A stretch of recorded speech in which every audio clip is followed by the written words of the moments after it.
Boa noite a todos, sejam muito bem-vindos à nossa última live, que vai encerrar com chave de ouro toda a nossa campanha do Outubro Rosa do Hospital Sírio-Libanês. Esse mês foi inteiro dedicado por várias instituições pelo país inteiro, vocês viram todos os prédios iluminados de rosa, todas as campanhas de conscientização. Tivemos que aprender a fazer isso de uma forma diferente agora durante a pandemia, e foi realmente incrível, porque acho que pudemos alcançar um número muito maior de pessoas, de mulheres, de famílias. E hoje, queria dar as boas-vindas a vocês. Temos uma live super especial. Durante todo esse mês, nós fizemos uma série de campanhas voltadas para temas específicos, e para quem perdeu, pode ir lá conferir no site do Hospital Sírio-Libanês. Tudo isso vai ficar disponível e gravado para vocês acessarem depois.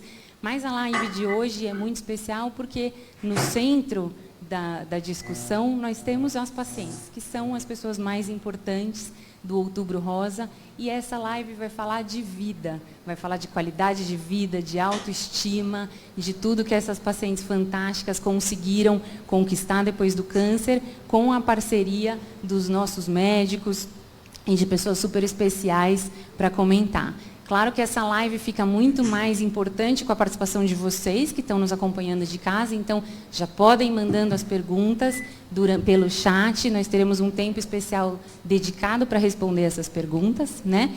E antes de começar, eu queria lembrar que nós estamos aqui hoje seguindo todas as recomendações da OMS, do Ministério da Saúde, então nós estamos de máscara para que vocês, sem máscara, para que vocês nos ouçam e nos vejam, mas estamos cumprindo aqui rigorosamente o nosso distanciamento uns dos outros, e toda a nossa equipe devidamente preparada, toda a sala higienizada, a nossa equipe toda de máscara. E eu queria aproveitar, além de agradecer, claro, a presença de vocês que estão nos acompanhando, agradecer todo esse time que vocês não veem, que está aqui por trás e que fez toda essa campanha linda acontecer e nos proporcionou essa live aqui de hoje. Então, não me apresentei, para quem não me conhece, eu sou Marina Saad, oncologista aqui do Hospital Sírio-Libanês, e vou apresentar para vocês o time de pessoas fantásticas que eu tenho aqui comigo hoje para a nossa última live.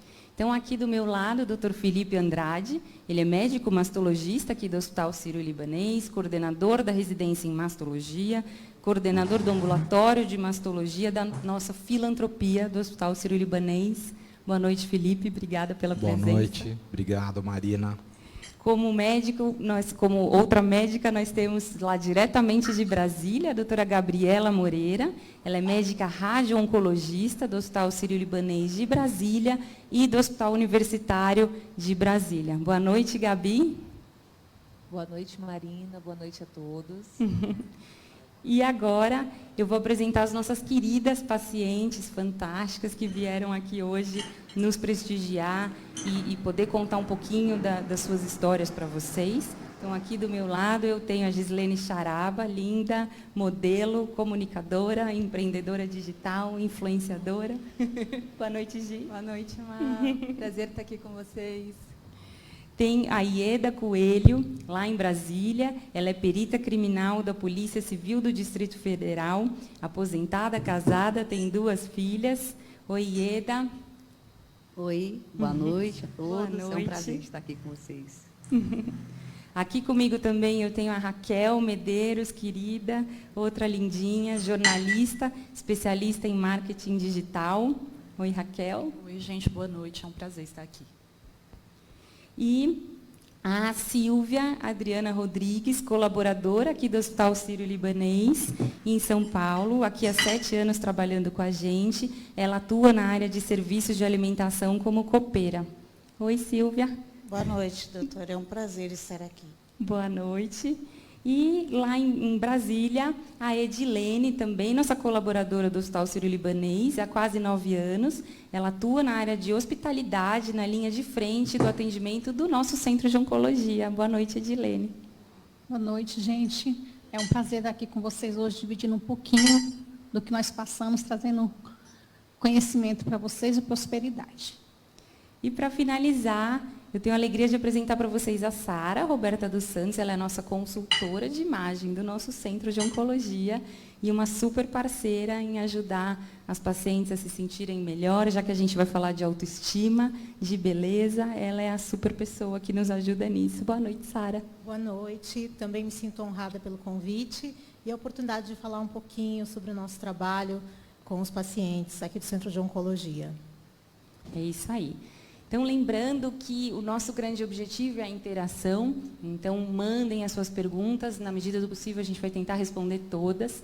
Mas, para começar, eu queria dar a palavra para cada uma dessas pessoas fantásticas que estão aqui comigo. Eu só vou ter o papel difícil de não deixar todo mundo falar muito para caber todo mundo. Então, eu vou dar 3 minutos para cada um, para contar um pouquinho da sua história e passar uma mensagem bacana. E eu queria começar pelo Felipe. Obrigado, Marina. Boa noite a todos. Eu só dei boa noite para você. É um prazer estar aqui e agradecer também a esse timaço, coordenado pela Tânia e pelo Beto aqui, fazendo esse trabalho do Outubro Rosa intenso nesse mês.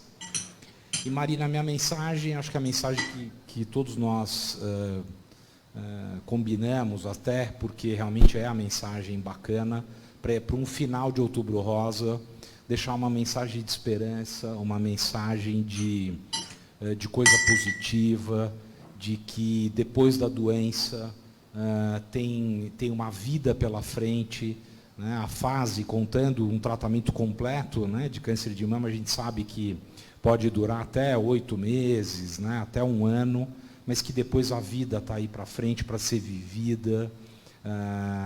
Vários aspectos da qualidade de vida, né, a gente vai comentar aqui, e da autoestima, de sexualidade, acho que tudo isso é importante. Também parabenizar o Círio por ter encampado essa campanha, que já começou há muito tempo, e realmente esse ano ela tomou um porte muito grande. Agradecer as pacientes que estão aqui, que têm a coragem de expor um pouco da sua intimidade, expor a sua doença, que não é uma coisa comum, né, de acontecer. E isso, com certeza, a percepção que eu tenho terminando esse mês, né, Outubro Rosa, é que esses depoimentos têm sido muito úteis para as outras pacientes que estão começando o tratamento. Tá bom? Muito obrigado. Obrigada, Felipe. Acho que uma coisa muito bonita que você falou é isso da vida que continua, né? Eu lembro que uma paciente um dia falou que a gente acaba o tratamento e fala assim, pronto, agora a vida é normal. E eu lembro que eu aprendi com ela, falou assim, doutora, nunca fala isso, porque não é normal, é uma vida nova, né? Você aprende a viver depois de tudo isso que você passou. E desde aquele dia eu nunca mais falei vida normal, assim, falei vida nova. Então, acho que e isso que o Felipe falou é fantástico. Algumas das nossas pacientes aqui estão um pouquinho nervosas. E isso é super importante, a mensagem vinda da paciente tem um poder muito maior do que tudo que a gente fala, né? Então, queria de novo agradecer e parabenizar a coragem de vocês estarem aqui hoje com a gente. E, Gabi, vamos lá para os seus 3 minutos? Vamos lá. Primeiro, eu também queria agradecer a oportunidade de estar participando dessa live, que é uma live diferente, uma live única, uma live com participação de pacientes, que é uma coisa extremamente especial mesmo de estar participando, para falar de uma coisa tão relevante, né? A vida durante e pós o tratamento. É algo que se fala pouco e que a gente precisa cada vez mais discutir, melhorar e ouvir da paciente, que é a principal beneficiada de toda essa discussão. E me sinto muito honrada de estar participando daqui. E, assim, tudo isso que vocês falaram, acho que a gente vai esmiuçar um pouco melhor ao longo da live, né, e contando com a participação e as perguntas que vão surgindo. Mas eu queria falar um pouquinho da radioterapia, porque na minha vivência, né, eu consigo enxergar essa coisa do tratamento que muitas vezes é longo, e a radioterapia ela é o tratamento que vem no final, né, depois da quimio ou depois da cirurgia. E eu vejo muito isso que você falou, Marina. É o marco da nova vida, assim, é o tratamento que está finalizando um ciclo. E eu queria muito deixar uma mensagem aqui, que é o nosso dia a dia, que muitas pacientes chegam com muito receio do tratamento, existe um estigma de que a radioterapia venha queimar a pele da paciente. E eu gosto de ver por um outro lado. A radioterapia ela é uma fase do tratamento onde a maioria das pacientes estão voltando às suas atividades ou começando atividades novas. Então, começando uma atividade física que ela não era adepta, e a radioterapia permite isso, trabalhando aquelas que optam por isso, cuidando de filhos pequenos, cuidando de casa. Então, é um tratamento que permite isso, muito bem tolerado, né?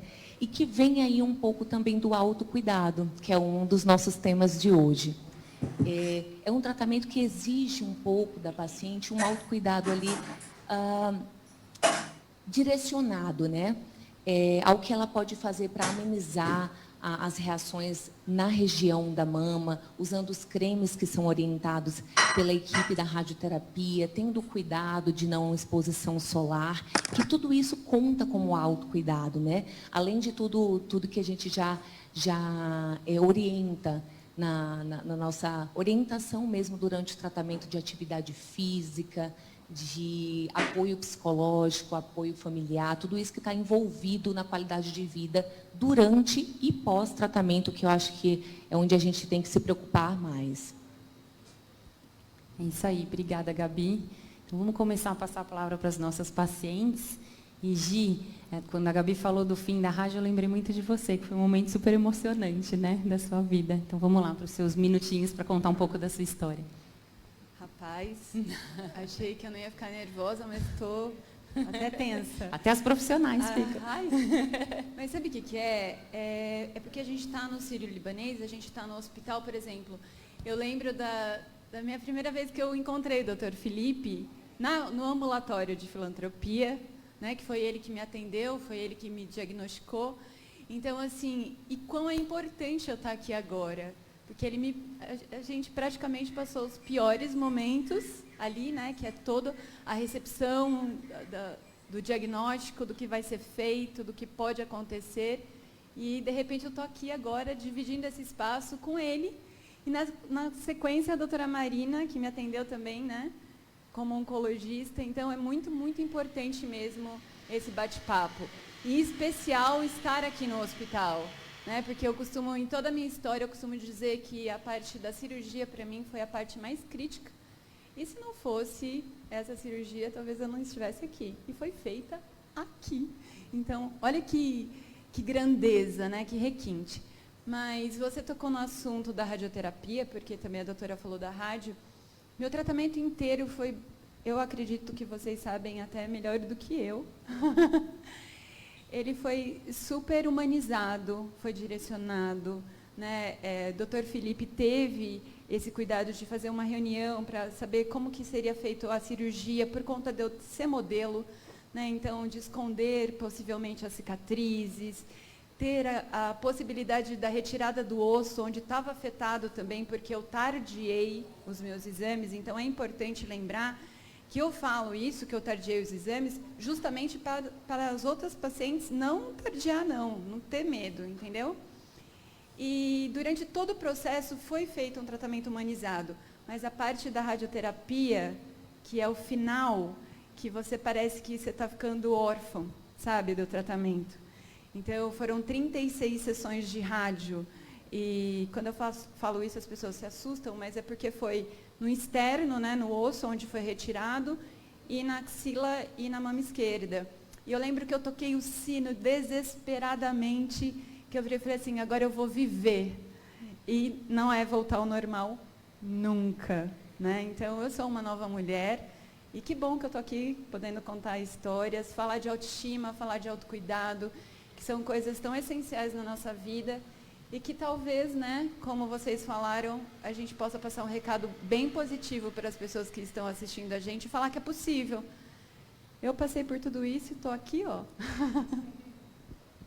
Isso aí, obrigada, Gi. Acho que essa sensação de ficar meio órfã na rádio é muito comum, porque durante muitos meses você vem quase todo dia, você vem toda semana, você tem um monte de médico, um monte de consulta, e de repente tudo isso acaba e você se vê meio perdida, seu corpo não é mais o mesmo, seu cabelo não é mais o mesmo, e aí você tem que se descobrir, começar do zero, né? E acho que esse suporte, esse apoio faz muita diferença.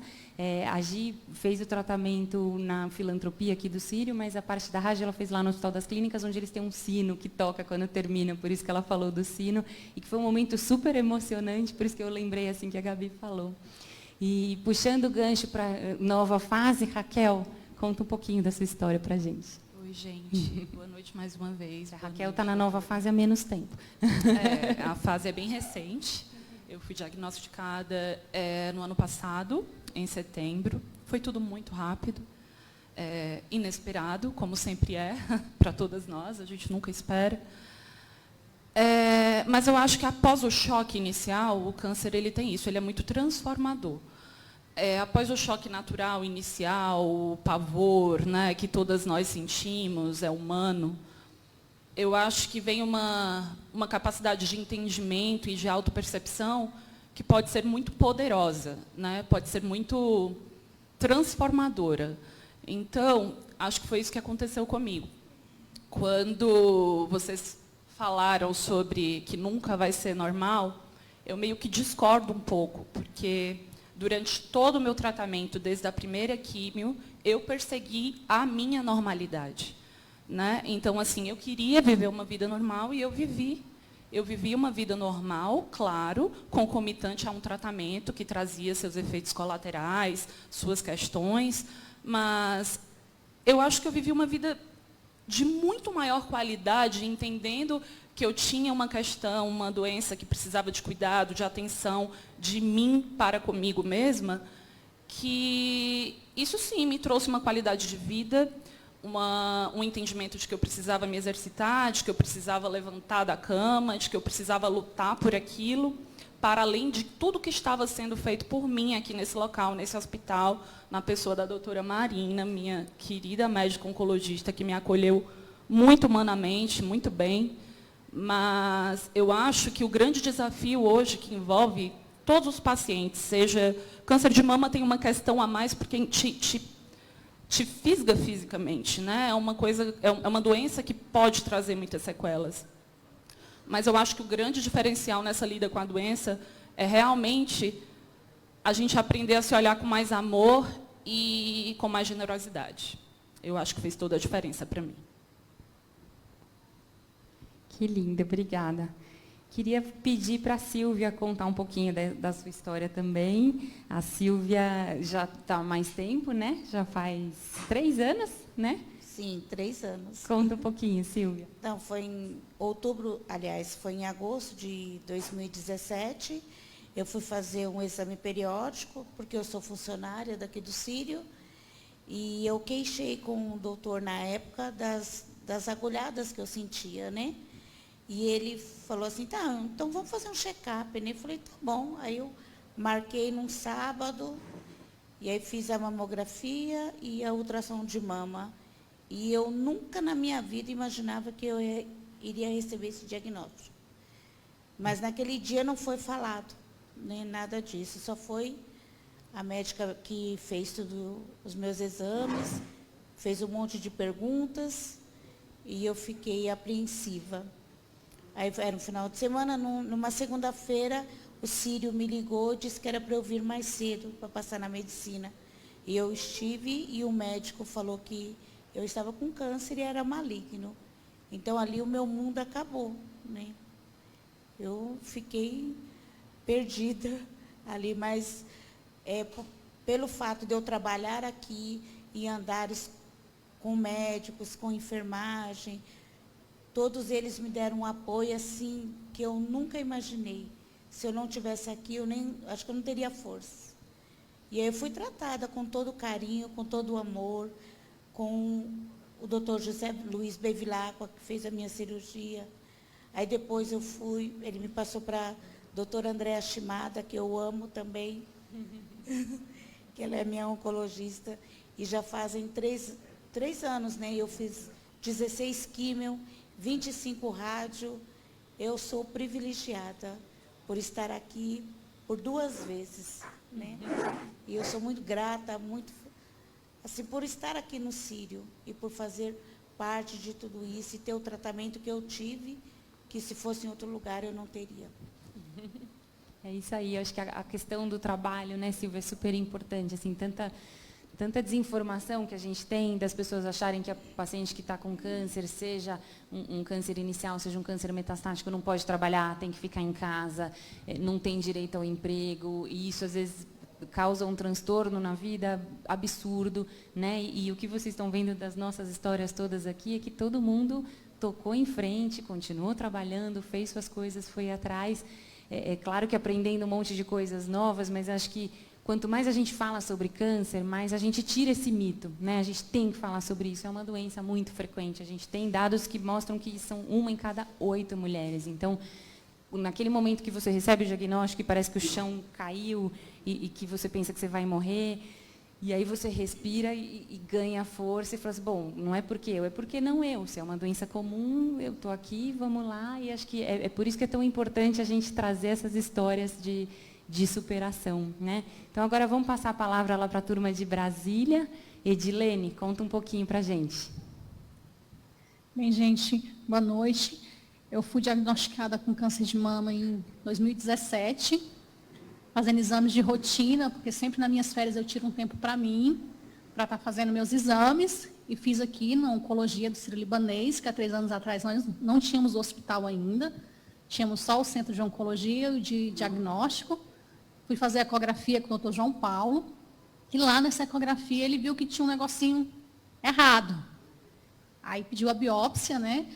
Fez a biópsia, nós mandamos para São Paulo. Isso foi numa quinta, quando foi numa segunda-feira, a gente já tinha todo o diagnóstico. Eu falo que eu sempre encontrei anjos no meu caminho, que Deus sempre colocou anjos na minha vida. Nesse dia eu encontrei o Dr. Carlos Henrique dos Anjos no corredor. Eu chorava muito, porque, né, é uma coisa inesperada. Ele me acolheu, me levou para o consultório, junto com a doutora Tatiana Strava. Ligou em São Paulo, conversou com a biomédica de lá e chamou meu esposo, que meu esposo sempre me acompanha em todos os exames, sempre, e falou, né, que era um câncer de mama, falou como é que seria. No momento, chorei tudo que eu tinha para chorar, porque eu trabalho na oncologia, né, de frente com os pacientes. Naquele momento ele falou assim, chora tudo que você tiver que chorar, depois que você chorar a gente conversa. E naquele momento ele falou assim, se espelhe nos meus pacientes que estão aí bem, e você vai passar. E foi isso que aconteceu, a gente passou, a gente passa a ser cuidado, e a gente vê a importância que nós, colaboradores, temos com os pacientes, o acolhimento que a gente dá, quão é importante esse acolhimento todo.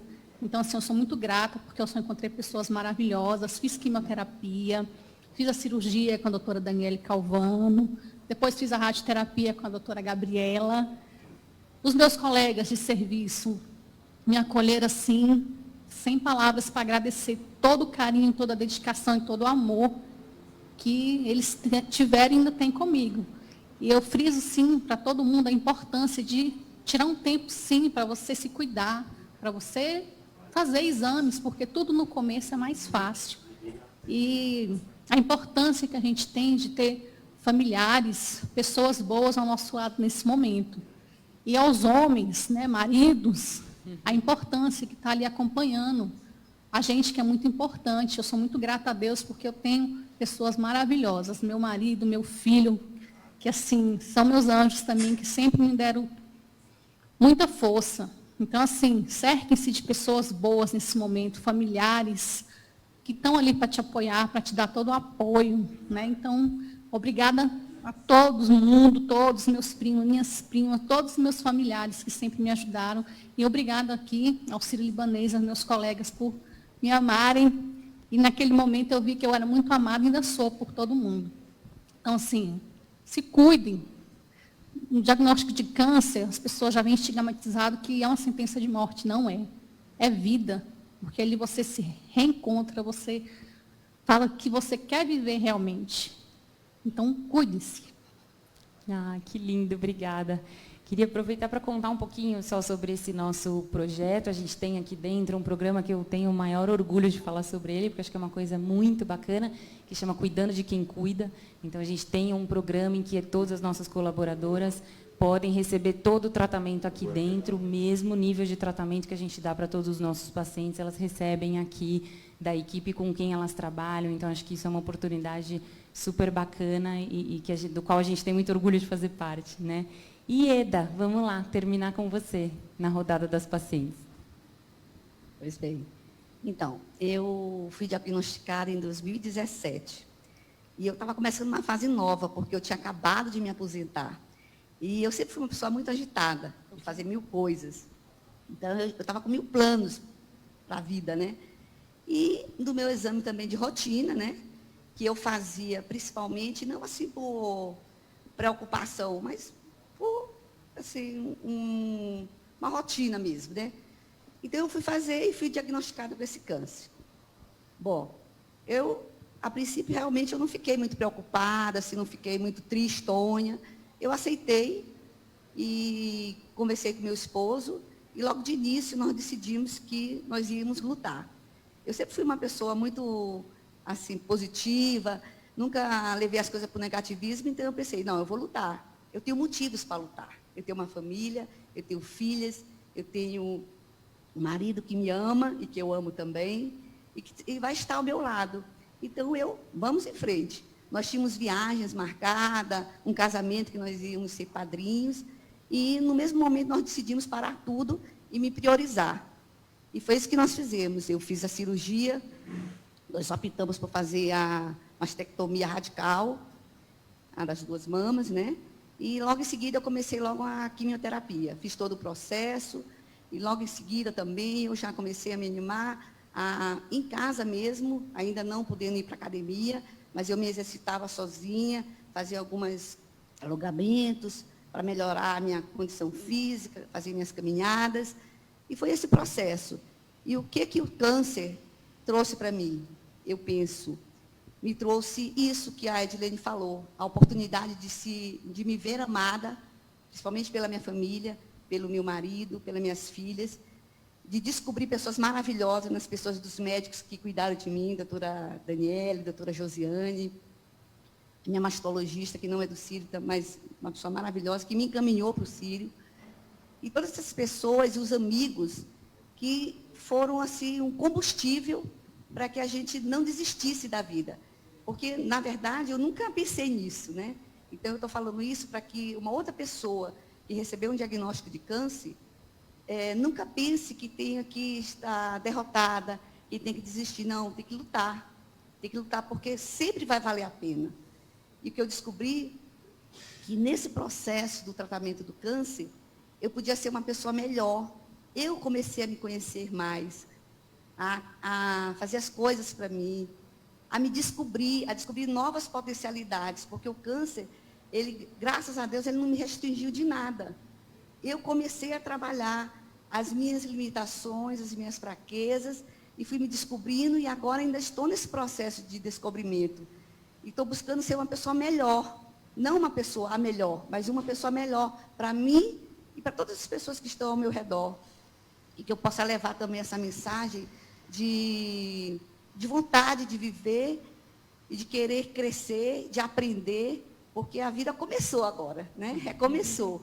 E eu acho que é isso que nós temos que levar para as mulheres, para todos os pacientes que estão em tratamento, inclusive para as pessoas que um dia poderão estar acometidas de um câncer.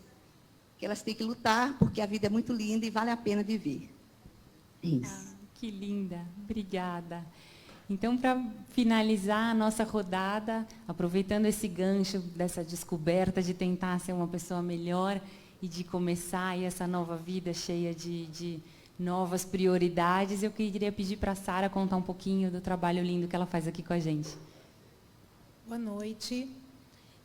Eu iniciei o trabalho aqui no Sírio em 2010, eu comecei como voluntária.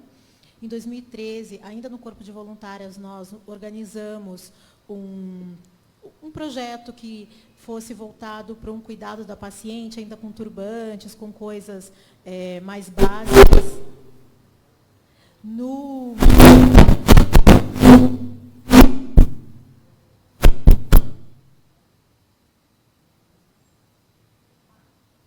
Ao vivo.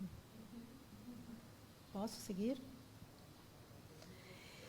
Então, em 2013, eu encontrei a necessidade, vi junto com outras voluntárias que trabalhavam comigo, inclusive uma delas sendo paciente oncológica, que a gente poderia trazer recursos, materiais, enfim, mas que apoiassem melhor a paciente. E aí, em 2016, isso já se tornou um serviço profissional. É um serviço gratuito, é uma cortesia que o Sírio oferece a todo e qualquer paciente do Hospital Sírio-Libanês, sendo cuidando de quem cuida, filantropia ou paciente particular de convênio, que consiste basicamente em quê? Quando a paciente recebe o diagnóstico ou em algum outro momento do tratamento, onde ela tem dúvida em relação se ela usa ou não, se vale a pena investir numa peruca ou não, que lingerie ela pode usar em relação a determinados tratamentos,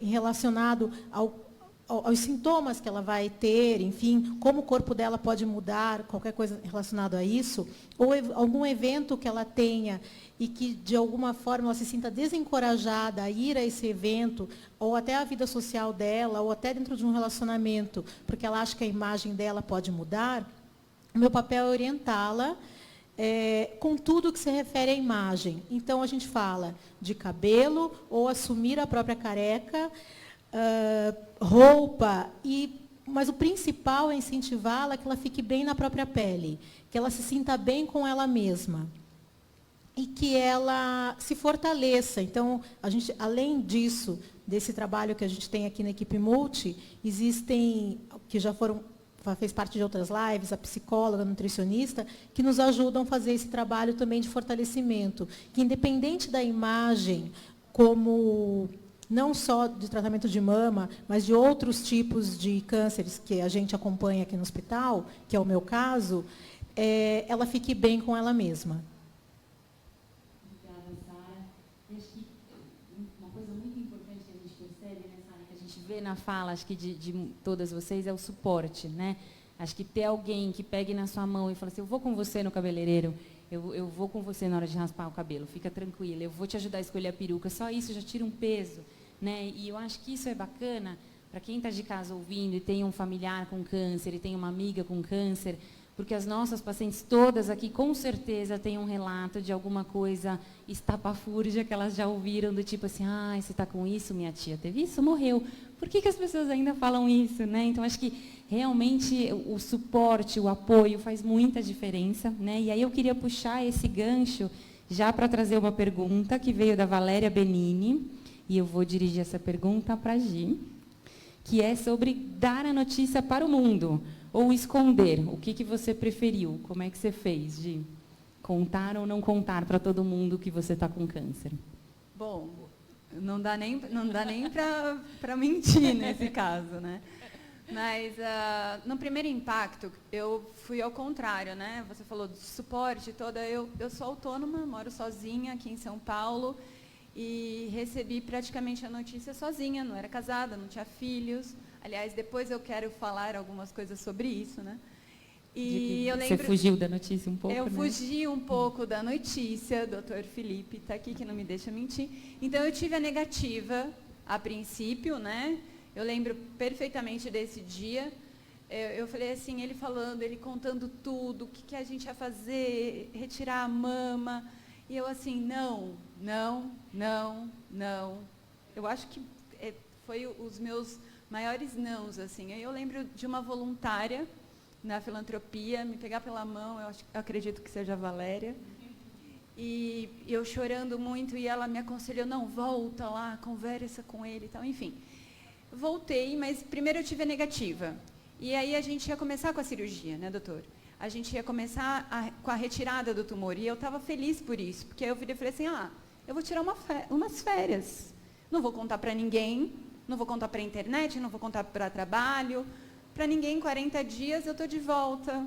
Foi isso que a gente falou, né, doutor Felipe? Mas aí, o que aconteceu? A vida prega surpresas na gente. Eu estava tudo programado e nem para minha família eu ia contar.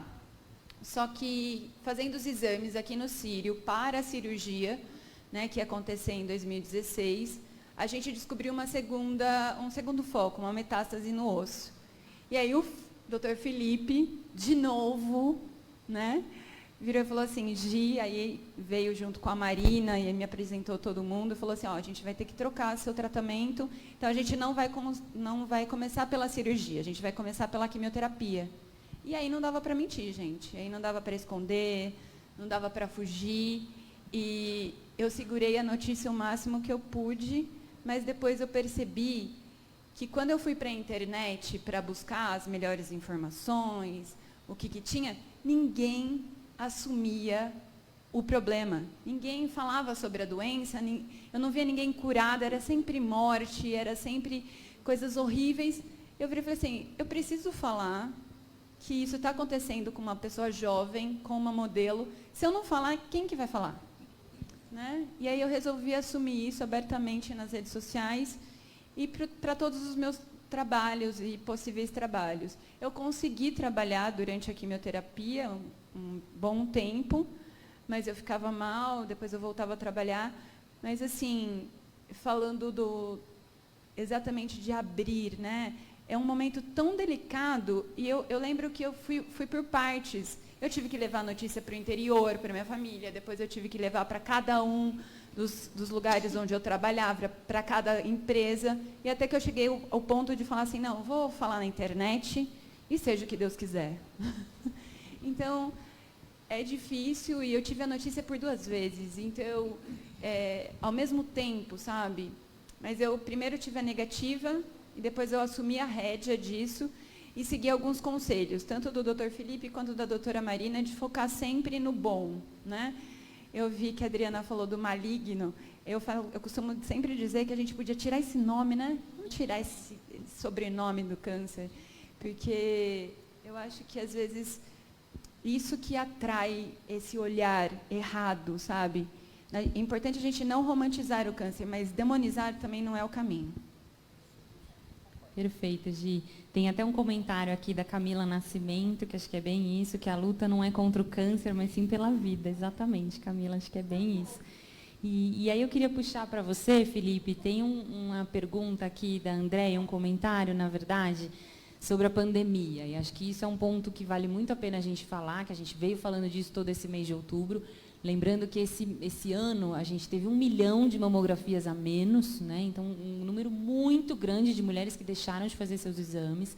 Então, aí vai um alerta para quem ainda não fez seus exames esse ano, por favor, faça. Mulheres acima de 40 anos, mamografia anual. Nas mulheres mais jovens, ultrassom, autoexame, ir ao médico, passar nas suas consultas de rotina, né? Mas o comentário da Andréia, Felipe, é justamente esse medo de retomar a vida normal. Ela tem medo de sair, ela tem medo de trabalhar. Ela conseguiu agora se matricular no Pilates, mas ela ainda está com muito medo. Fala um pouquinho da pandemia, Felipe, para a gente, como é que está isso? Bom, Andréia, não sei a situação que você está, se você teve câncer e foi não operada, falou, não sei, ou se você não tem e está com medo de ir a algum local para poder fazer a tua mamografia. Então, o recado é o seguinte, se você tem acima de 40 anos, faça a tua mamografia 1 vez por ano. A Sociedade de Mastologia tem a hashtag desse ano, da campanha também, que é o quanto antes melhor. Quanto antes você diagnostica o câncer, menor é a cirurgia, muito menor vai ser o tratamento. Muitas vezes um tumor muito pequeno não precisa de um tratamento quimioterápico, Andréa. E hoje a maioria dos serviços, creio que a ampla maioria, está absolutamente protegido contra o Covid. Você entra, tem fluxos apartados, eu posso falar pelo sírio-libanês, né? Então, um paciente suspeito de Covid, ele tem uma rota absolutamente apartada, separada de pacientes que vêm fazer outros tipos de exame. Então, esse é um fenômeno que está acontecendo, infelizmente. Tem chegado algumas pacientes que deixaram de vir no tempo correto, né? Então, são quase 7 meses, indo para 8 meses da pandemia. Então, se a gente pode deixar um recado, né, Marina, é que você faça o teu exame, saia de casa com segurança, respeitando as medidas e realize os teus exames. É isso aí, acho que e arraste a família, né? Exatamente. Avisa a avó, a tia, manda todo mundo fazer exame também, né? Tem um outro comentário aqui, um depoimento também da Letícia Modena, querida, e que 2 anos depois do câncer ela mudou para melhor, ela agora faz dieta, ela faz exercício, e ela voltou ao peso que ela tinha quando ela engravidou dos filhos 21 anos depois. Né? E ela mandou um comentário aqui de gratidão para os médicos. Então, eu queria puxar esse comentário para a Raquel, que acho que ginástica é a coisa da vida dessa menina. Né? E fala um pouquinho de como a ginástica te ajudou, Raquel, que acho que isso é uma mensagem super importante. Nossa, doutora, a doutora falando parece que eu sou uma atleta. Mas né? Então, na verdade, eu sempre gostei de me exercitar e sempre gostei de correr, mas eu me descuidava mais, aquela coisa da nossa vida normal. Nesse ponto eu concordo que a vida realmente é nova, porque você passa a ser mais vigilante. Então, quando eu descobri o câncer, né, que, enfim, toda aquela situação horrorosa do início, que depois eu fui entender melhor sobre a doença, eu lembro que, conversando com a doutora Marina, ela fala isso, mas ela foi uma das maiores incentivadoras. Não, você tem que fazer ginástica, você tem que fazer exercício, vá, porque isso é uma parte significante do seu tratamento. Então, eu sou uma pessoa obediente. Assim, se disser para mim, você tem que fazer qualquer coisa para ficar boa, eu vou atrás de qualquer coisa que seja para ficar boa. O meu objetivo era somente esse. Então, eu fui fundo. Eu queria muito ficar boa, eu queria muito continuar vivendo e continuar vivendo com qualidade, porque eu não abri mão de fazer nada do que eu gostava, nada. Eu continuei a estudar, eu continuei a trabalhar, eu intensifiquei os exercícios, eu me matriculei no CrossFit durante a quimioterapia e fui diariamente feliz. Era meio que o mascote da turma, mas tudo bem, café com leite. Mas foi muito válido. Me ajudou muito nos meus efeitos colaterais. Eu sei que, quando eu falo, as pessoas ficam assustadas, achando que comigo foi diferente, que o meu deve ter sido mais leve. E não. O meu tumor também era invasivo. Eu fiz esvaziamento axilar. Eu tinha um tumor de 11 centímetros na mama esquerda. Eu fiz quimioterapia, eu fiquei careca. Eu fiz mastectomia radical bilateral. Eu fiz radioterapia. Mas eu era eu, e eu continuava sendo eu. E eu acho que o fato de ter me permitido cuidar de mim me conectou mais comigo e com as minhas possibilidades de cura. Então, não só a ginástica, não só qualquer exercício que seja, mas um olhar, como eu falei anteriormente, mais generoso mesmo, sabe? De não se cobrar tanto. Eu aprendi a me sentir mais bonita, mesmo careca. E eu nunca pensei que isso fosse acontecer. Nunca, porque eu sempre fui muito vaidosa.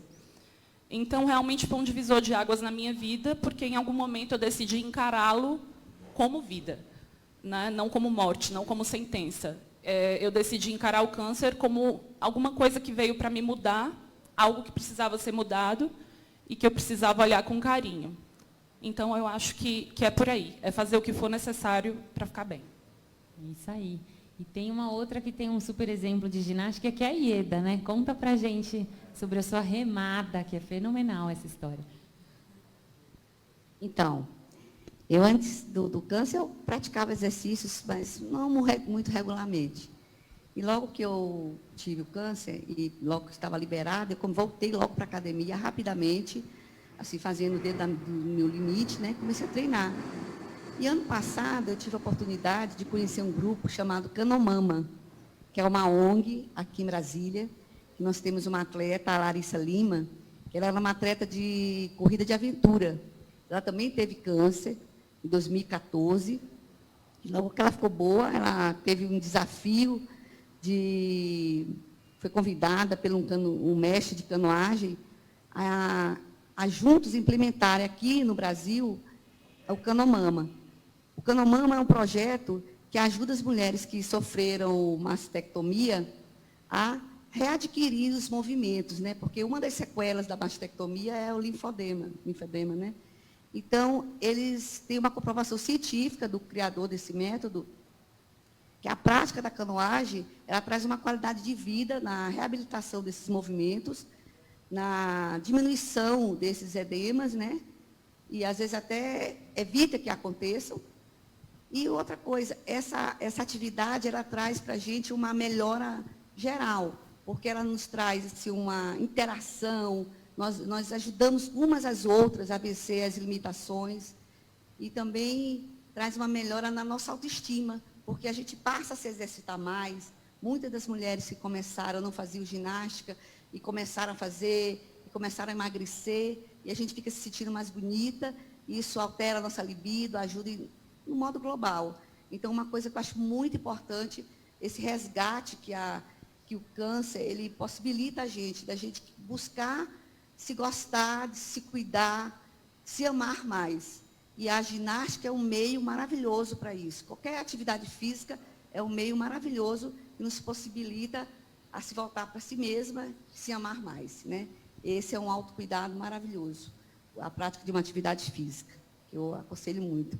E o Canomama está disponível, quem quiser depois a gente pode entrar em contato, né, com essa ONG e passar, porque é uma ONG sem fins lucrativos, e é só você ir lá, conversar com a Larissa. Nós temos um grupo de médicos, fisioterapeutas voluntários, que dão apoio, e eles têm especialidade em oncologia, e dão apoio a esse projeto.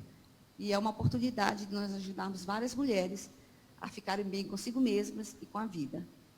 É isso aí. Acho que não só melhora a autoestima, melhora o seu bem-estar, mas melhora o risco, ajuda muito a diminuir o risco do câncer voltar, né? Então, acho que essa é uma mensagem super importante. E acho que está muito de encontro com a coisa do autocuidado, né? Porque quantas vezes a gente não tem uma dificuldade enorme de convencer as pacientes a fazerem ginástica, né, Felipe? É fácil convencer a fazer químio. Vai fazer químio, vai cair o cabelo, vamos embora, doutora. Tô junto, é isso aí, eu quero ficar curada. Então, precisa começar a fazer ginástica. Vou começar, e aí não vai. Então, acho que ouvir o depoimento de vocês é super importante, né? E eu acho que algumas coisas também vale a pena a gente falar. Eu queria puxar a palavra para a Sílvia, para contar um pouquinho da sua experiência com pesquisa, porque acho que isso no Brasil é uma coisa que tem muito pouco a cultura de pesquisa clínica, e acho que se tem uma coisa que o Covid mostrou, né, Felipe, é o quanto a ciência é difícil, o quanto é difícil a gente descobrir novas drogas, como esse processo científico é uma coisa que leva tempo e quanto isso precisa de ajuda, né? Então, hoje, por exemplo, eu me voluntariei para a nossa pesquisa da vacina, e uma paciente estava comigo e falou: meu Deus, você vai entrar na pesquisa da vacina? Eu falei assim: vou, como é que a gente vai descobrir? Alguém tem que ajudar, vamos embora, a gente tem que entender o que é pesquisa clínica e ver como a gente pode participar e o quanto a gente pode também se beneficiar disso, né? E a Sílvia participou de um estudo, né, Sílvia? Conta um pouquinho como foi. Sim, quando eu terminei a rádio, a doutora Andréia me colocou numa pesquisa, perguntou se eu aceitava, e eu disse que sim. E eu participei dessa pesquisa por 2 anos. Eu tomei essa medicação, não tive quase efeitos, não tive nem na quimio, nem na rádio. Graças a Deus, meu tratamento foi maravilhoso. E eu tomei essa medicação por 2 anos. Terminei agora, em julho, e eu estou bem, graças a Deus. E não teve nenhum problema com ela, né? Não tive. Tem uma outra pergunta, que essa eu vou mandar para a Sara, da Maria Cecília, Sara Guimarães. Essa é para você. Como lidar com a queda do cabelo de maneira saudável? Eu acho que cada paciente sabe da sua realidade, sabe aquilo que está em dia com a sua própria imagem, o que não está, e como que ele se relaciona com o namorado, com a namorada, com o amigo, no trabalho. Então, sempre tem uma questão que a paciente acha: então se eu vou comprar a peruca, eu vou usar o tempo inteiro peruca. Não.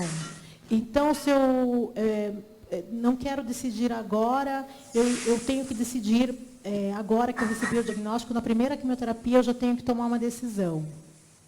Com o trabalho que eu faço aqui no hospital, enfim, junto com a equipe, eu procuro orientar a paciente, em primeiro lugar, dizer todos os recursos que estão disponíveis para ela, de que forma aquilo está atrelado à realidade dela. Então, eu procuro também entender se é uma senhora idosa, vai passar o tratamento em casa, tem uma dificuldade de se locomover, não faz sentido, ou ninguém vai vê-la. Será que faz sentido ela investir numa super peruca, enfim? Ou, não, eu vou trabalhar, agora nesse momento de live, de Zoom, é importante eu ter minha imagem em ordem, eu não quero que todas as pessoas saibam, ou eu não quero ficar com cara de paciente. Então, independente de ter ou não cabelo, o meu papel é fazer com que a paciente sinta bem com ela mesma e orientando as pacientes, mostrando quais são todos os recursos e falando, nessa etapa você pode fazer dessa forma. E não colocando uma receita de bolo, falando, você precisa raspar a cabeça hoje. Isso só acontece quando a paciente já está numa etapa que ela não quer mais lavar o cabelo porque tem medo que caia. E aí a gente pode fazer um quadro de foliculite, qualquer coisa assim. E aí eu preciso ser a pessoa chata que vai lá e fala assim, olha, agora a gente não tem mais como reverter essa situação. Eu preciso te ajudar. E até por uma questão de cuidado, eu preciso que a gente tome a decisão de raspar a cabeça e tenham esses recursos disponíveis. Mas, basicamente, é isso. Eu acredito que a Maria Cecília seja uma paciente minha da Imato. Um beijo. E eu tenho muitas pacientes jovens e eu acho que, desde que quando eu comecei, existe uma tendência que elas estão cada vez mais resolvidas com as suas carecas. E, para mim, é uma vitória, porque fica muito o estigma de que a Sara é a menina das perucas. Não. Eu acho que o trabalho da consultora de imagem em oncologia, até porque existem outros serviços, é fazer com que a paciente se sinta bem com ela mesma. Que ela se goste, como a Raquel mesmo disse, que ela seja boa com ela mesma. Perfeito. Acho que, acho que, nesse sentido, o suporte da família também faz muita diferença, né? Às vezes a gente vê aquele marido na consulta, e não é por mal, maridos, mas aquele comentário assim, cabelo cresce, isso é o de menos. Pô, não. O estigma é pesado, é difícil, né? Acho que todas as notícias juntas são difíceis, né? Então acho que é bacana a gente ouvir esse outro lado, assim, de como cada notícia é pesada e precisa de um tempo e você precisa se respeitar e dar o seu tempo, né? Tem uma pergunta aqui sobre a touca, ó. Alguém usou touca das pacientes? Não, né? Sara, então você vai falar sobre a touca, né? Eu posso dar minha opinião também. Gabi. Alguém, Brasília usou touca? A Ieda tem o depoimento dela sobre o uso da touca. E depois eu queria fazer uma pergunta para a Sara, se possível. Ieda, conta da touca. Então, a doutora Daniele me possibilitou, me convidou a fazer uso da touca e prontamente eu aceitei. Eu fiz uso da touca térmica, no começo era bem desconfortável, mas eu sabia da relação de benefício que poderia me trazer, e fiz o uso, gostei de participar da pesquisa para ajudar outras pacientes. Fiquei um pouquinho carequinha, né, mas meu cabelo não caiu todo, mas eu achei muito bom participar para encorajar outras mulheres a fazer. E, ao final, eu não usei lenço, não usei peruca, fiquei semi-careca, mas gostei de ter participado, de ter feito isso, de colher os frutos que não foram só para mim, mas para outros pacientes. Achei uma coisa muito boa participar disso e o fato do CIR oferecer. Porque eu sei que a questão da vaidade é uma coisa muito importante que deve ser respeitada na mulher, né? E algumas mulheres fazem a questão de manter as suas madeixas e assim eu quis participar. E foi muito bom. Eu resolvi deixar as minhas madeixas. E cabelo cacheado sofre muito mais para achar cabelo parecido, né, Sara? O meu é cacheado de verdade, por isso eu entendo. Só para orientar, assim, fazer um reforço em relação à touca, não é para toda químio que a touca pode ser usada. Algumas químios, alguns protocolos de químio, a gente sabe que a touca não vai segurar. Então, acho que é importante isso, porque é muito comum a paciente chegar e falar assim, eu quero a touca, eu vi a modelo X que não caiu o cabelo nada e tal, e às vezes caiu e ela não contou, né, Gi? Então, acho que é super importante, não é para todo mundo que a touca vai funcionar. Sara, conta um pouquinho da sua experiência aí com a touca. Bom, a touca foi um grande aprendizado aqui para a gente. Né? Como a Marina mesmo disse, existem protocolos que a touca super funciona e existem protocolos ou até tipos de tratamento, como as meninas da Imato, que a gente não investe na questão da touca.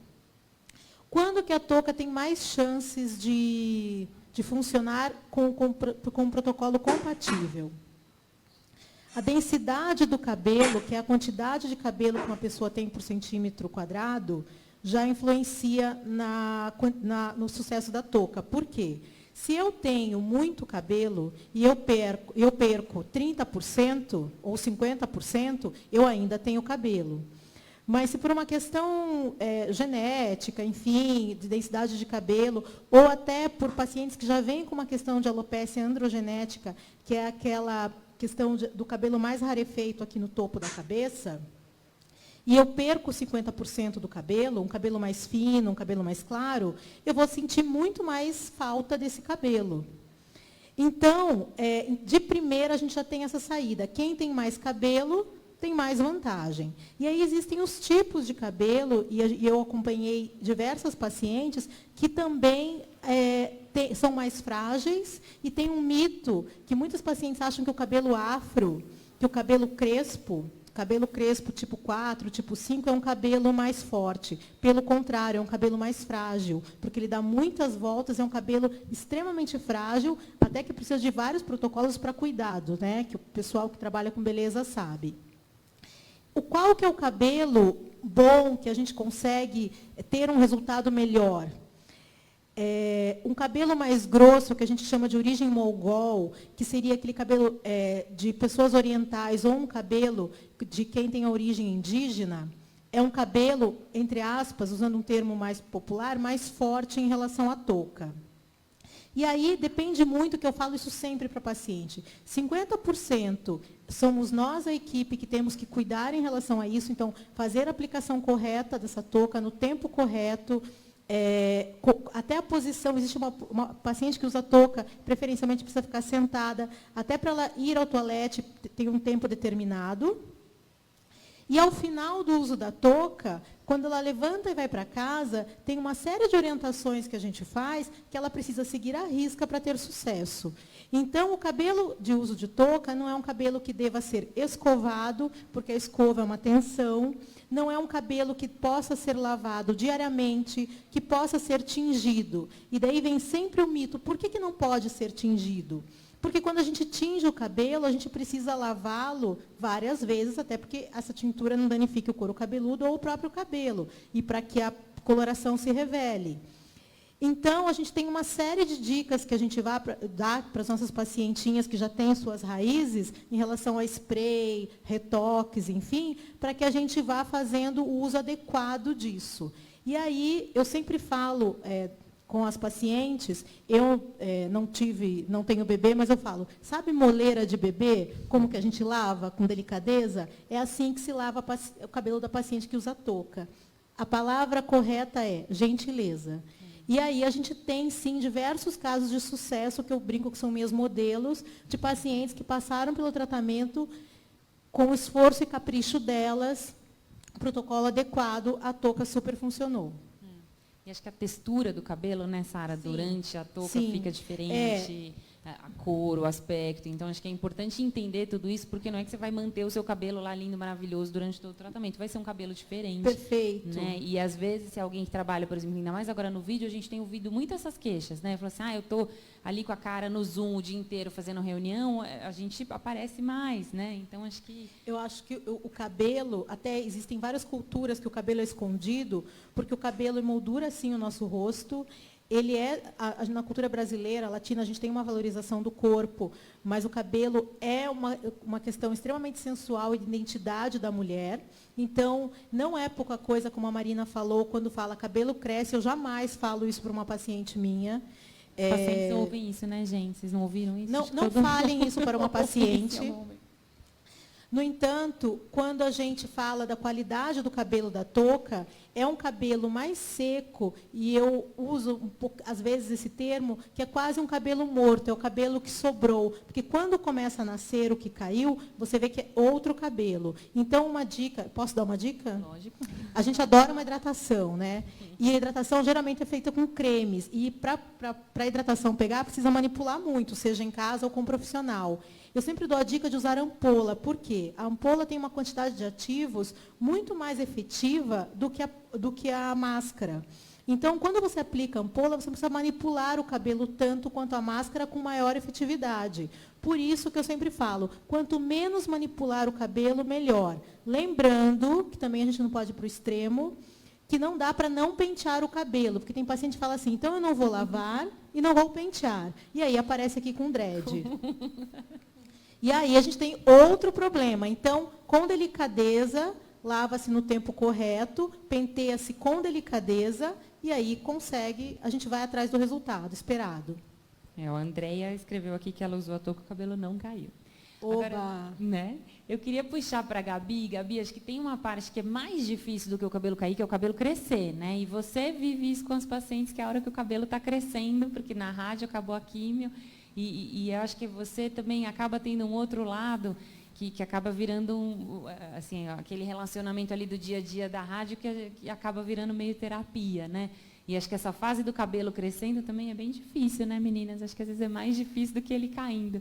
Gabi, conta um pouquinho do seu dia a dia e você já engata a sua pergunta que você queria fazer para a Sara.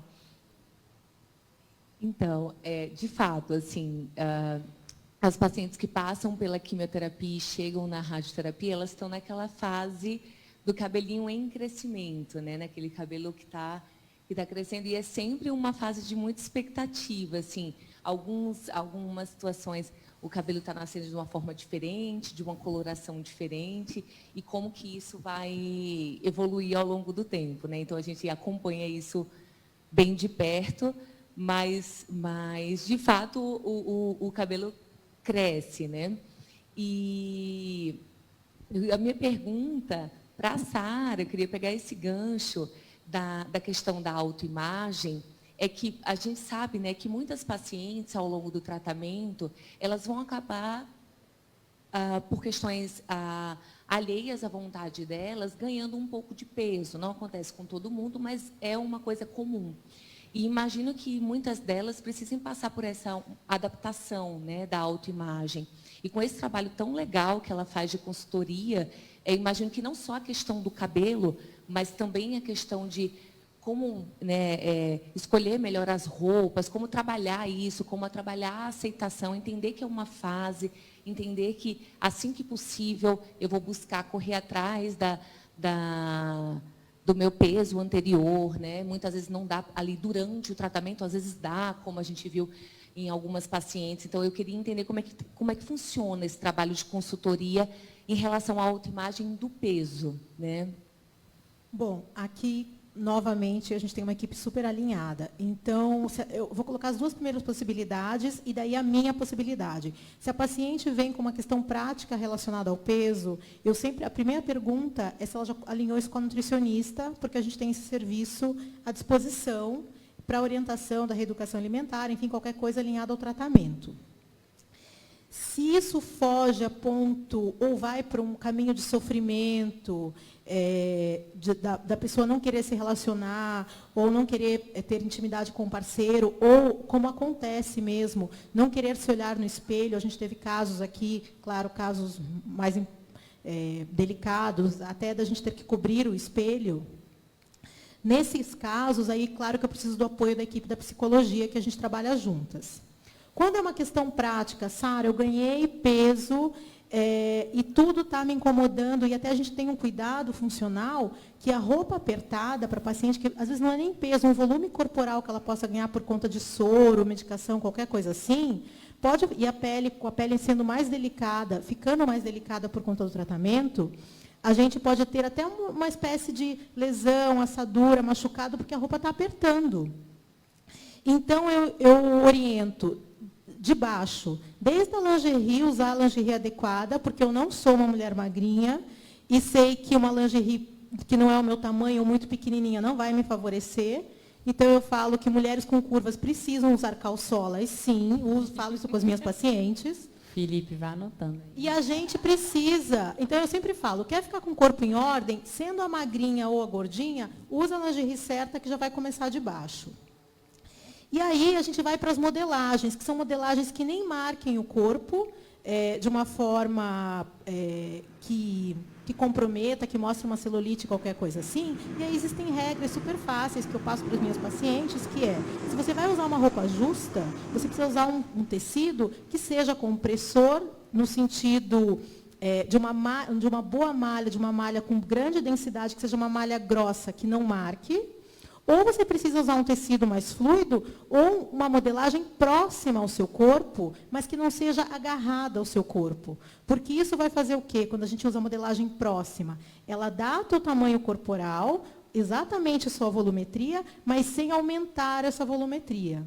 Agora, para as pacientes que ficam super encanadas, que se está mais cheinha não podem usar branco, ou não querem ter volume, a moda está um pouquinho complicada, porque essa moda, e vai ainda mais uns 2 anos, é muito volume, visto que estou aqui com uma manga bufante. Isso há 3 anos atrás seria demonizado. Como que uma mulher exuberante pode usar uma manga bufante? E o que eu coloco para as minhas pacientes é: livrem-se disso. Usem o que vocês querem, o que vocês sentem bonitas. Falei isso uma vez em aula, no Paliativos, mulher bonita é que se sente bonita, mulher sensual é que se sente sensual, e mulher gostosa é que se sente gostosa. Isso é se sentir livre. Então, vá para um caminho, não do mau gosto, não da vulgaridade, não daquilo que te aprisiona, mas vá para um caminho daquilo que você tem vontade de usar. Isso acontece muito no tratamento. Adoro vermelho, mas meu marido não gosta que eu use vermelho, sempre achei que vermelho não é para mim. Por que não? Que é a pergunta que eu mais faço para elas. Você venceu um câncer, agora vai ficar com medo do vermelho? E acho que o suporte psicológico ajuda muito nisso também, né, Sara? Eu queria pedir para a Edilene comentar um pouquinho sobre isso, porque eu acho que até a questão do peso, da aceitação, acho que tudo isso vai muito de encontro com como você está se sentindo, né? Edilene, conta um pouquinho de como foi aí para você essa parte. Bem, aceitação. Eu não me adaptei com peruca. As nossas pacientes lindas aqui de Brasília, que são minhas musas inspiradoras, me deram perucas, me deram lenços. E, como eu falei para vocês, eu descobri quando eu estava fazendo meus exames de rotina, que eu estava de férias. E todas as férias, como eu tiro um tempo para mim, era o tempo de eu ir fazer luzes no meu cabelo, que era grande. Tinha acabado de fazer luzes. E, no momento, eu descobri que eu estava acometida de um câncer. Meu esposo disse que nem pensava muito no câncer, só pensava no meu cabelo. Porque ele mexe comigo, mas não mexe com o meu cabelo. Mas assim, gente, eu me amei careca. Eu me senti a mulher mais linda do mundo. Passei a me maquiar mais. Colocava um batom. Toda vez que eu ia para uma quimioterapia, eu seguia o conselho das nossas pacientes, que são lindas. Elas falavam assim: coloca a melhor roupa que você tem, se arrume, pensa que você está indo para uma festa, porque vai ser menos um dia de quimioterapia. Eu deixava meu marido doido. Essa semana minha quimioterapia, eu quero uma roupa nova. E assim, gente, eu chegava no Sírio-Libanês, os meninos falavam assim: nossa, como você está linda, Didi. Eu falei assim: olha, eu não recomendo, mas a quimio está me fazendo muito bem. E realmente, a gente tem que se aceitar. Meu cabelo era grande, não tinha coragem de cortar ele curtinho. Já tenho 3 anos que eu terminei o tratamento. E assim, eu não quero mais cabelo grande, que eu me adaptei. Estou me achando linda, maravilhosa, com cabelo curto. E o psicológico da gente conta muito, sim. Sabe? A gente tem que estar bem para poder se aceitar, né? Igual eu falei no começo, a gente tem que se cercar de pessoas que te amem, que te respeitem, que te dê forças. No momento que eu fiquei careca, meu filho foi e falou para mim que eu estava linda, que eu era linda de qualquer jeito. Careca, então, eu estava muito linda. As minhas irmãs também me deram maior força. E eu me adaptei. E nesse meio tempo, só contando um pouquinho, eu não dirigia. E nesse tempo de quimioterapia, eu fui tirar minha carteira. Então, a minha habilitação é eu careca. A coisa mais linda. E muitas vezes eu pego a minha carteira de habilitação para mostrar para uma paciente que está chegando ali, naquele momento, sabe? Que vai perder o cabelo, que vai ficar feia. Eu vou lá, tiro a minha habilitação e mostro para as pacientes: olha aqui, eu sou linda. Então, assim, gente, autoestima é tudo. Você tem que se achar linda cada dia, cada momento. Que lindo, fantástico.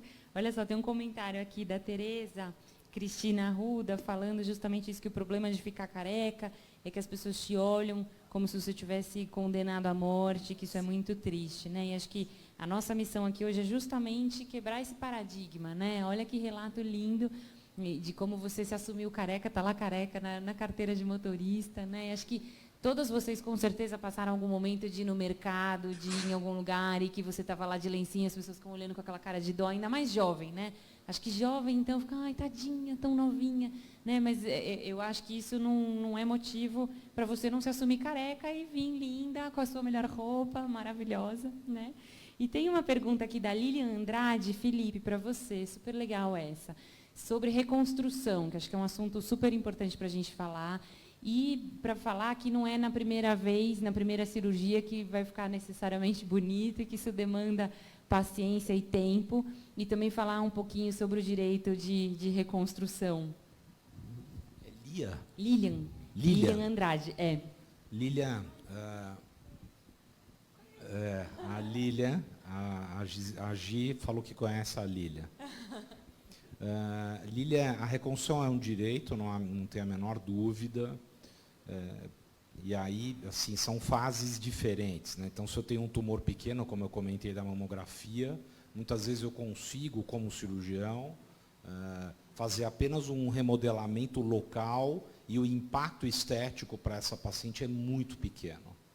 Cada vez que a cirurgia vai aumentando, cada vez que o porte da cirurgia vai aumentando, e eu preciso tirar mais tecido mamário, cada vez o tipo de reconstrução acaba sendo um pouquinho mais, um pouco maior, vamos dizer assim. Muitas vezes, nós, mastologistas ou cirurgiões plásticos que fazem a reconstrução, não conseguem acertar na primeira cirurgia. Então, é comum ter um segundo tempo, às vezes um terceiro tempo, né? É completamente diferente da cirurgia estética. A cirurgia estética, como a inclusão de uma prótese, já tem um resultado muito bom de imediato. E a reconstrução, até por isso que se chama reconstrução, muitas vezes demanda um pouco mais tempo. E é isso, acho que eu respondi, né, Marina? Uhum. E acho que é importante essa conversa antes, né, Felipe, que vai fazer uma reconstrução imediata, mas que vai ter um segundo momento, né? E até para não ficar aquela expectativa de olhar e falar assim, ai meu Deus, não gostei, não ficou como eu queria. A gente brinca que a funilaria e pintura vai vir mais para frente, vai ficar lindo, né? E acho que a rádio nisso também, né, Gabi, é importante, porque isso pode interferir um pouco, né? E é uma coisa que angustia muito as pacientes, assim, a rádio vai estragar minha cirurgia, né? Então acho que é um momento que angustia muito todo mundo, né? A gente sempre bate na mesma tecla, né, Marina, que a abordagem multidisciplinar nesse sentido é tudo, né? O cirurgião, né, o Felipe pode me complementar, mas o cirurgião que vai reconstruir, fazer uma reconstrução mamária, seja ela do porte que for, e sabe que a paciente vai fazer radioterapia, né? Isso já é discutido previamente, isso é abordado, com certeza ele tem uma visão diferenciada pelo potencial que a radioterapia tem de modificar aquele resultado esperado quando não é feito, né? Quando não é feito o tratamento de radioterapia. Mas eu acho que esse é um mérito completo da evolução da cirurgia. A gente vê hoje resultados assim excelentes, mesmo as pacientes fazendo radioterapia. Então, eu acho que é bom que fique claro, né, que a gente sempre vai ponderar primeiro a questão oncológica, antes da questão estética, mas ela também é importante. E as técnicas de reparação hoje, elas são incríveis. Assim, a gente vê resultados muito bons a despeito de fazer radioterapia. E lembrando também que não é 100% das pacientes que fazem radioterapia que vão ter a estética da sua reconstrução alterada. Isso, como qualquer coisa na medicina, é algo estatístico. Algumas vão ter, outras não. E é isso, acho que... E acho que essa é a diferença, né, Gabi, do tratamento multidisciplinar alinhado, né? Então, acho que isso é uma dica importante para quem está nos ouvindo. É muito importante que você seja tratada por uma equipe. Não é só o oncologista, não é só o mastologista. Todo mundo junto, decidindo tudo junto, né? Porque se você toma essa decisão no começo, fala assim, olha, o seu tratamento vai ser químio, vai ser rádio, vai ser hormônio, vai ser cirurgia, o Felipe vai saber qual cirurgia ele vai fazer, porque ele sabe que tem rádio lá para frente, né? Então, acho que esse entrosamento, né, Felipe, a gente não decide nada sozinho, né? Assim como a gente precisa que alguém da Copa entre sorrindo na hora de trazer a comida, isso faz toda a diferença. Assim como a gente precisa da turma da recepção receber com um sorriso no rosto, de alguém que nem a Sara para falar do cabelo. Então, acho que cada etapa do cuidado faz muita diferença, né? Assim como o relato de vocês faz diferença também. Aliás, a Gi levantou a mão aqui, ela quer falar. Pode falar, Gi. Levantei porque esse assunto da cirurgia, para mim, pega bastante, porque, primeiro que minha mama é uma mama pequena, jovem, né, doutor Felipe? E eu lembro que no começo, no primeiro diagnóstico, a gente ia tirar a mama toda. Muitas questões para mim aparecem na internet perguntando se foi retirado, por que não retirar a mama toda, por que a preservação da mama. E eu queria muito que o doutor falasse sobre isso, não só no meu caso, mas é uma dúvida que é latente na internet, principalmente, porque paciente fala com paciente. Vocês, por mais que os médicos eles falam, deem um caminho das pedras, paciente fala com paciente. O paciente acredita em paciente. Acredita em paciente, né? Verdade. E aí, quando eu conto da minha cirurgia, né, e eu falo da aceitação da cicatriz, e eu falo muito sobre isso, porque realmente é uma aceitação diária da gente no espelho, né, Sara? Então, você falou do cabelo, para mim eu achei que o pior momento seria o cabelo e não foi, foi realmente a cirurgia. Né, para mim, que foi um momento que eu fiquei 40 dias debilitada, e aí eu não conseguia melhor no espelho. Mas não só pela cicatriz, porque eu nem sabia o que tinha feito ali, porque eu não conseguia me ver, mas eu não conseguia me ver naquela situação com os drenos e tal. E aí eu queria jogar essa pergunta para o doutor Felipe, Marina, enfim, porque o doutor Felipe que está ali na hora da cirurgia, que vem com o bisturizinho afiado, né? Mas como que teoricamente, tem essa diferença da cirurgia total, ou do quadrante, muitas pessoas também me perguntam por que o recorte das costas. Eu acho que nada melhor do que eu agora, como paciente, dar voz para o médico. Sim. Que sabe falar melhor do que eu, né? Sim, Gi. A Marina já falou, porque é o que a gente faz aqui no Sírio, né? Tanto na parte privada, quanto na parte do cuidando de quem cuida, que é o que ela já explicou, como na filantropia, que é um projeto bancado pelo hospital, pelas senhoras, onde você pode ser operada, Gi. Então, o teu exemplo é muito bacana, porque você foi avaliada ao mesmo tempo por um oncologista, por um cirurgião, mastologista, por um cirurgião plástico, na época o Marcelo, pelo Pedro Nabuco, cirurgião torácico. Então, assim, você foi avaliada por todos, e o Samir também estava lá, radio-oncologista, então todos pensando no melhor tratamento para você. Tá? Então, isso é uma mensagem que é muito importante. A outra mensagem é o seguinte, o objetivo do mastologista é sempre fazer uma cirurgia menor, impactar o menos possível na estética mamária. Muitas vezes a gente não consegue fazer isso, porque a relação tamanho do tumor com o tamanho da mama não ajuda. E, por vezes, o mastologista, de forma multidisciplinar, pede a ajuda da Marina, dos oncologistas, da doutora Andréia, para fazerem tratamentos prévios à cirurgia, que é a famosa quimioterapia, para reduzir esse tamanho do tumor. Tá? E aí conseguir fazer um tratamento menor. Então, essa é a explicação, Gil. Raquel, você quer comentar também da sua cirurgia bilateral? Que acho que é bacana. Quero. A gente tem 2 relatos, 2 experiências diferentes. Bem diferentes. Na verdade, a minha cirurgia foi radical. Radical aí significa, foi remoção total da mama acometida pela doença. E eu optei, apesar de não ter doença na mama direita, por retirar a direita também. Como a própria doutora e o doutor podem confirmar, não há nenhuma comprovação de aumento de risco, nem nada, era uma questão minha, comigo mesma, mesmo. E eu acho que a paciente também tem que respeitar muito seus próprios fantasmas e seus medos e não se violentar de forma alguma. Olha, eu acho que assim, eu costumo dizer que o câncer, ter câncer é horrível, tá, gente? Não tem como glamorizar a coisa, é ruim. O ideal seria que ninguém tivesse. Mas ele acontece. E ele acontece cada vez mais, com maior frequência, e sim, em pessoas mais jovens, tem sido enorme a quantidade de pessoas que me procuram, como a Gi falou, paciente conversa com paciente. Então, essa é a nossa nova realidade. A minha cirurgia ela foi muito bem conduzida pelo Dr. André Perina, também uma equipe multidisciplinar aqui do Sírio, Dr. André Perina e o plástico, Dr. Fábio Paganini. Eles, enfim, fiz a radioterapia após, eles nunca me esconderam o fato de que a minha mama, né, não ia ficar a mesma mama de antes, que eu precisaria fazer mais de uma cirurgia para ter o efeito esperado. Só que, para mim, tudo bem. Né? Eu acho que eu me trabalhei muito psicologicamente.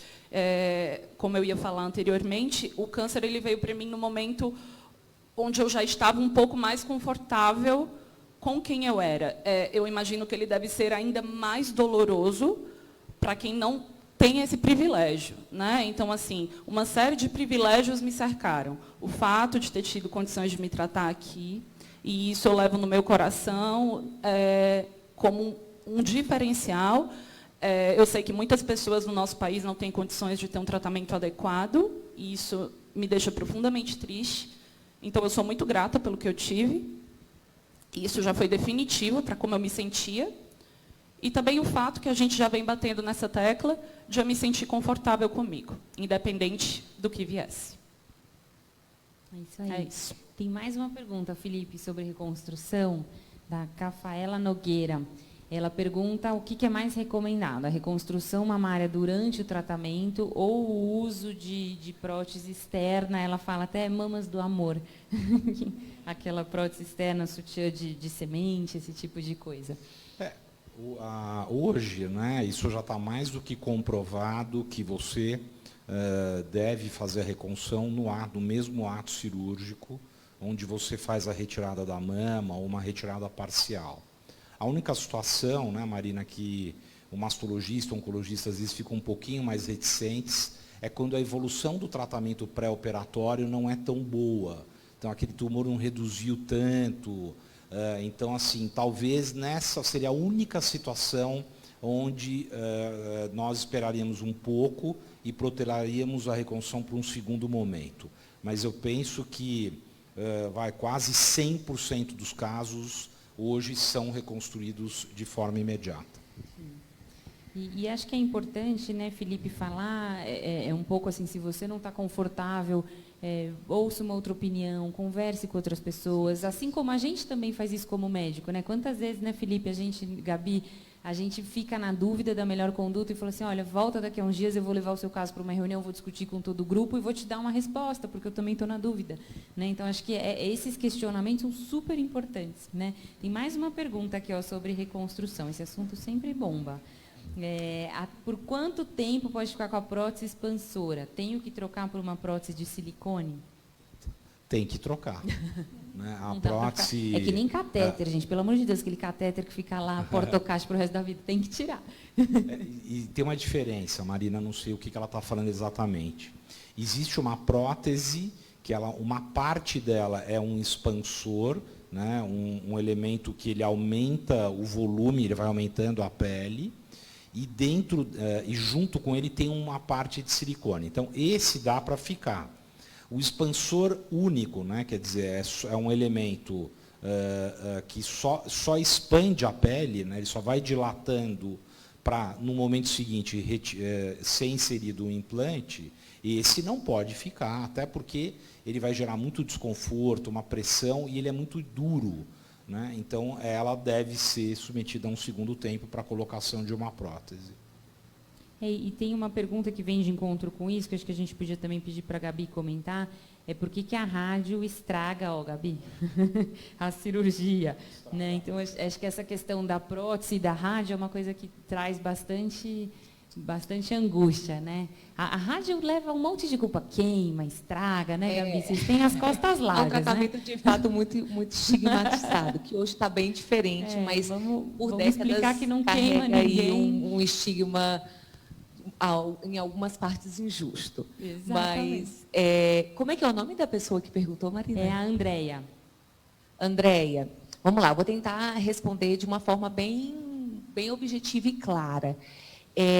A reconstrução mamária com prótese definitiva ou expansora, ela é um corpo estranho, né?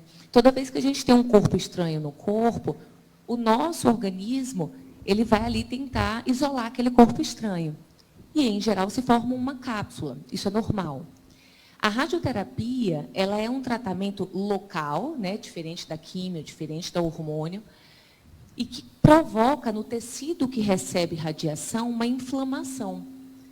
E inflamação, em geral, tende a aumentar cronicamente, isso não ali durante as sessões de radioterapia, nem uma semana depois, nem 2 semanas depois, mas num tempo contado aí em meses, toda inflamação, em geral, depois ela vai formar uma fibrose, que é uma cicatrização interna, um endurecimento.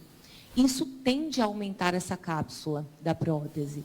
Então, o aumento da cápsula, né, esse engrossamento, entre aspas, da cápsula, pode modificar o formato da cápsula, pode contrair de uma forma que o resultado estético não fique o mesmo. A contração pode ser pequena, ela pode só simplesmente subir um pouquinho mais ali a mama. Às vezes até as pacientes falam, a mama que irradiou está mais bonita que não irradiou. Brincadeiras à parte, mas isso até pode acontecer. Mas em graus maiores, isso pode causar deformidade, até dor, né, dependendo do grau de contratura. Então, a radioterapia ela tem esse potencial, ela aumenta esse potencial, né? Em algumas séries, a gente vê isso acontecer em quase metade das pacientes que fazem radioterapia depois de uma reconstrução mamária. Então, por isso que existe essa interação entre radioterapia e reconstrução. Acho que eu respondi. Não, e acho que é legal, né, Gabi, lembrar que assim, tudo tem conserto, né? Nada é definitivo. Exatamente. Então, se teve algum problema com a prótese, você vai fazer um segundo momento depois. Se o seu cabelo não está crescendo como você queria, você vai fazer um monte de tratamento, né, Sara? E ele vai voltar ao normal. Por algum motivo que a gente não entende, os brancos sempre são mais fortes, né, Sara? É uma coisa, os brancos vêm com força total quando o cabelo começa a crescer. Então, e tudo isso melhora, né? Acho que tudo isso volta. Eu acho que tem uma frase que a gente usa que se aplica, acho que a todos as pacientes aqui, de mama, enfim, mas também de outros tipos de caso, que é o tempo resolve. Porque o cabelo que nasce após a quimioterapia tem uma textura diferente, ainda mais aí saindo um pouquinho da mama, as pacientes de transplante, é outro cabelo. E com o tempo, com esse crescimento, a gente vai aparando, vai cuidando, ele vai voltando.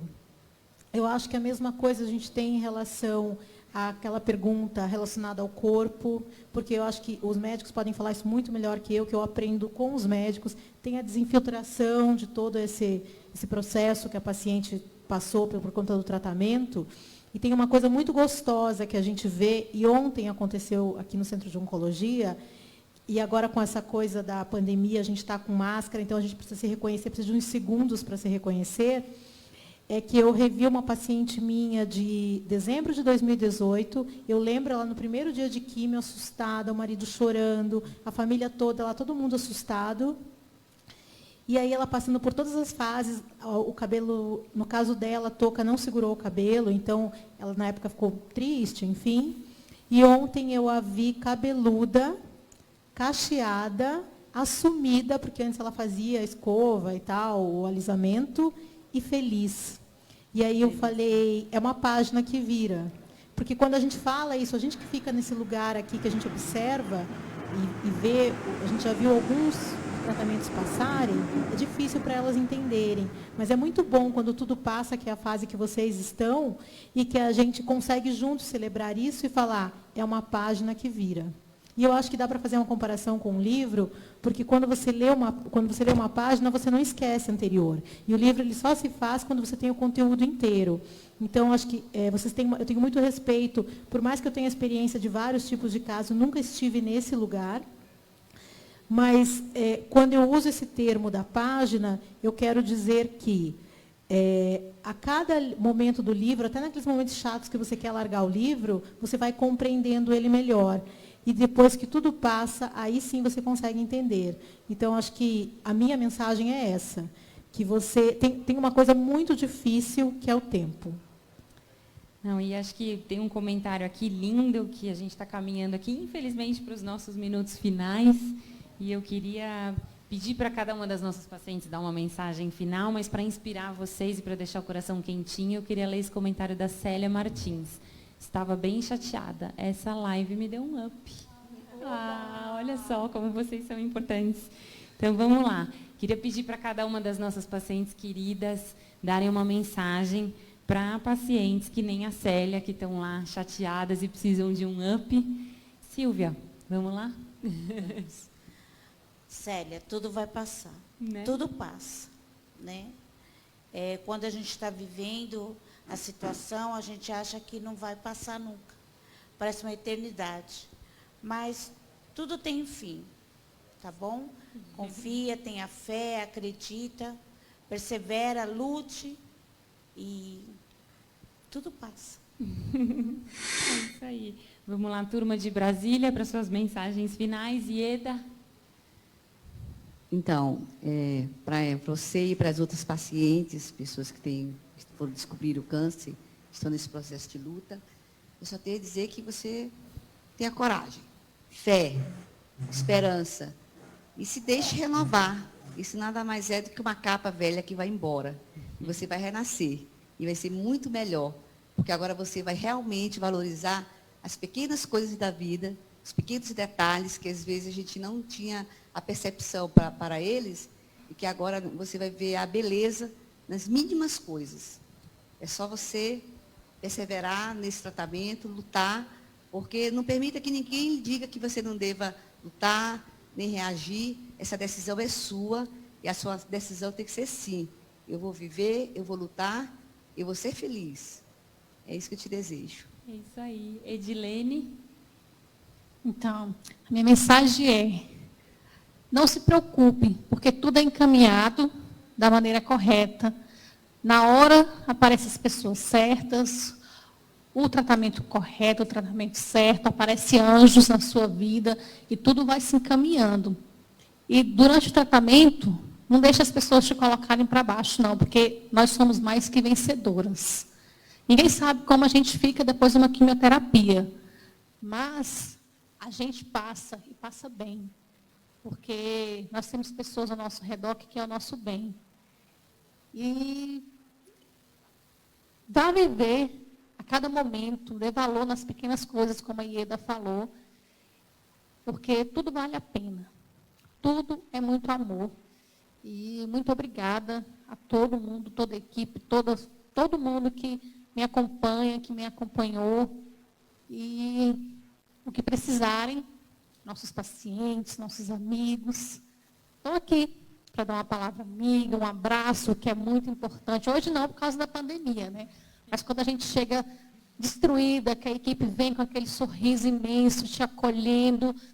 E, como eu digo sempre para a nossa equipe da recepção, coloque-se no lugar do paciente sempre. Dê um sorriso, uma palavra amiga, porque a gente já vai para o centro de oncologia com uma carga pesada. Mas a partir do momento que a gente chega e é acolhido, tem o calor humano, que é uma das características nossas do sírio-libanês, tudo fica melhor, tudo fica mais brando e vai passar.